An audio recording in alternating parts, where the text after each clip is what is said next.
Many factory rotors and some aftermarket rotors will have the minimum thickness stamped on the rotor. This will be in the area of the hat or the hub flange. Clean the rust away from the rotor to uncover the specs.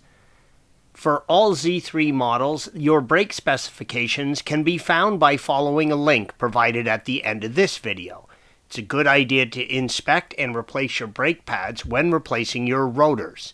Always replace brake rotors in pairs by the axle. With the vehicle on the ground, loosen each wheel stud about a half turn.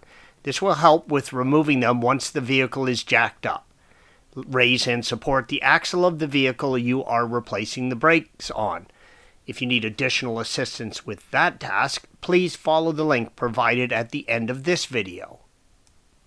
Making sure you have your safety glasses on, use a flathead screwdriver and remove the brake caliper anti-rattle spring green arrow by prying it out while securing it with a hand. The spring can pop off and go flying, so be sure to hold it steady. Pull the brake pad wear sensor green arrow out of the brake pad on the driver's side. Be very careful as the sensor tends to break when removing. I like to use a pair of needle nose pliers. Use a flathead screwdriver and slowly press the brake caliper piston in.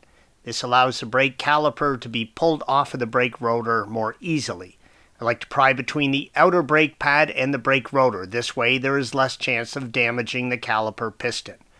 Forcing the piston back into the caliper will cause the brake fluid in the reservoir to rise. Be prepared to remove some fluid.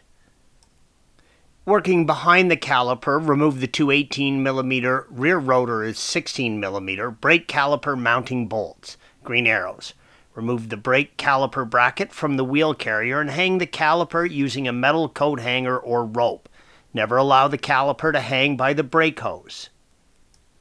Next, using a 6mm Allen bit, remove the brake rotor mounting fastener, green arrow. Then remove the brake rotor from the hub. The rotor might be stuck, so be prepared to give it a few taps with a mallet. If you are replacing the rear rotor, make sure the parking brake is off before trying to remove the rotor. Clean the wheel hub using a wire brush. Remove all corrosion and rust from the hub before installing your new rotor.